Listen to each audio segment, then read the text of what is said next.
This is Rico. Today's Thursday, April 9th. We're back here again at the AMPTP offices at the Sherman Oaks Galleria. Our picket and rally continues to fight for a better and decent contract. As you know, there's been some supposedly backroom negotiating going on, which really isn't right. That they claim will make the contract better, which is false, because it doesn't make it any better. But here we are, and we continue our struggle and our fight to vote no on the contract until we get a better contract.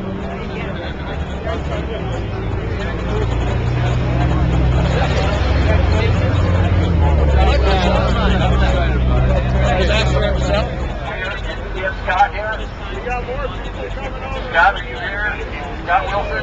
We got to do this quickly because we got security here.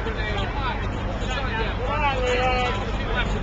Hey, if we ain't going to ever work this down to January, let's all be here. You guys come over here.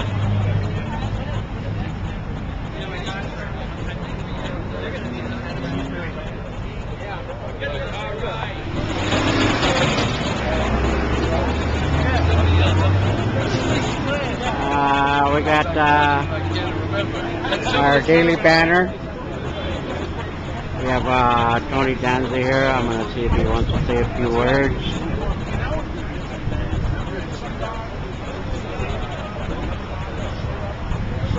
Okay, here we have Tony Danza. Tony, what's bringing you here today? Think you're close enough? Yeah, I want to get the mic. I'm here supporting my union and in support of a better deal than the one that was being offered. What do you think of that deal, especially the one they claim they did behind? Well, I think if you look at the AFTRA deal, the deal that AFTRA signed, and we're supposed to sign something similar to that, it doesn't, it doesn't pan out. It's especially new media, you end up working for $100 a day and no pension and no welfare contributions, and you actually work non-union. We have a union who's telling us we can work non-union. So yeah, it makes no sense to me. It makes no sense. It's all about breakup of the union. I think to some degree it is, yeah.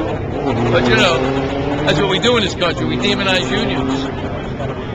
I don't know what the heck why that is, but they've succeeded in doing it. So are you for the contract or not?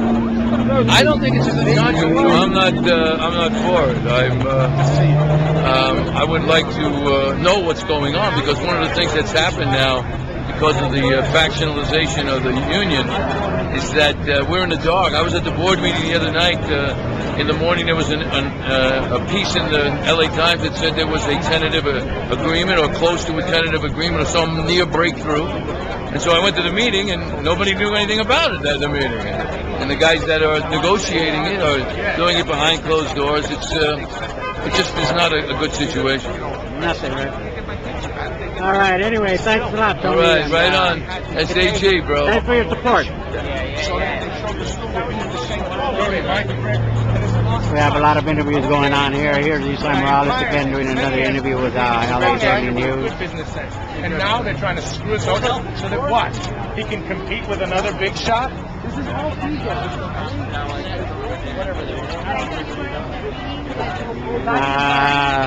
it seems like every turnout is bigger than the one before. This one is the same. And another good thing on this one is that we have a lot of other big name actors, such as Nancy Sinatra, Isai Morales, Larry Gelman, and several others that have joined us. So, the battle continues to fight for a decent contract. We won't take the peanuts that they offer. All right, here we have Isai Morales, and I want to ask him a couple of questions. First of all, for one thing, why are you here today at the picket and rally at the AMTP offices supporting Scott Wilson? I'm here because Scott Wilson's a real leader, because he's somebody who puts his neck on the line, just like Jimmy Cagney, Ralph Morgan, Boris Karloff, and a host of other people that had courage when courage counted for something. Nowadays, everybody's in it for themselves, and frankly, That's the opposite of what a union should be. The fact is, we're never going to get anywhere unless we stand together. Nobody wants to abuse this industry. We need it to be alive and to be healthy for us to work. So we want our producing partners to make lots of money, but not at our children's expense, not at our expense, where we can't even have a middle-class actor anymore. You see, the funny thing is that if you look at your history, in 1930s, they said, you know, the studios would close down if actors didn't take a 50% pay cut. Not only was that not true, but when our union was formed in 33, and we got so many things that we fought hard for, it ushered in the golden era of films. Nobody can tell me that the films were any better than the 30s, 40s, and 50s. And that's because every actor in it was good. The background was good. The supporting actors were good. The stars were good, and they take turns. It was a real sense of community. Maybe it was the old studio system. I don't know. But I do know that you could make a living. You could support a family being an actor. It wasn't a hobby. And the same thing's happening today because of the greed of a few people on the top of the pyramid who want to make more than 36 million or, 15, 20, 30, 40. With the stock options, it goes to you know what. I mean, who cares? The fact is you're making millions upon millions while the rest of us have to, jump over hoops backwards to qualify for health insurance? Come on. We have been divided and conquered for way too long.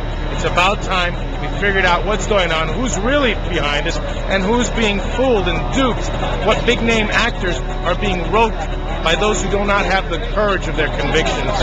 If you can't strike, okay, if people say, some folks of mine in New York, we love you, but you can never, ever say that there will never be a strike under your watch. What are you supposed to bargain with? Your fingers? What are you supposed to do? Don't give away the only weapon we have. And the weapon we don't want to use, it's the nuclear option. None of us can afford it, but over my dead body will I roll over to this bullshit offer that they're offering. That's great, thank you. You get it? Yeah. Yeah, okay. Get on her. Okay, here I got Nancy Sinatra, and I want to ask her what her take is on today's picketing rally, and why are you here, and why do you support Scott Wilson in this picketing rally? I'm here because I've been a member of the Screen Actors Guild since 1962. Excuse me, and I have a frog in my throat. Okay. And I'm a member of the National Board. I speak as a private citizen member of SAG, not on behalf of the National Board. And I say that we are being busted. Our union is being busted, and it's not fair, and we need some kind of justice in here. We need either the Justice Department or the Department of Labor, because we are a labor union after all. We need something, somebody to step in and say, you know what, they're right. So why we're here is to get attention from the people who might eventually say, you know what, they're right. That's what we're doing. We need to call attention to the plight of the rank and file actors and their families. That's basically it. Thank you very much, Nancy, and Sure, I appreciate you coming out and supporting us, and supporting all actors Always, that, need it. Thank you. Thank you for your time. I think some of you may be concerned about what you've been reading in the papers in the last few days about a deal being structured, some kind of a deal on these proposals, making it from 3 years to 2 years in exchange for us giving, in essence, our series regulars having to give up about $80 million. Right. So, I have to say that I believe that a lot of that is a shell game, because they've been doing it in backdoor and backroom negotiations. It's not official. It isn't from the AMPTP. Illegal. It's from executives. It's a shell game. If we buy it and allow our members to take that hit, then it's a deal. If we don't buy it, they'll say, well, it wasn't a proposal anyway. It's not official. It isn't the AMPTP.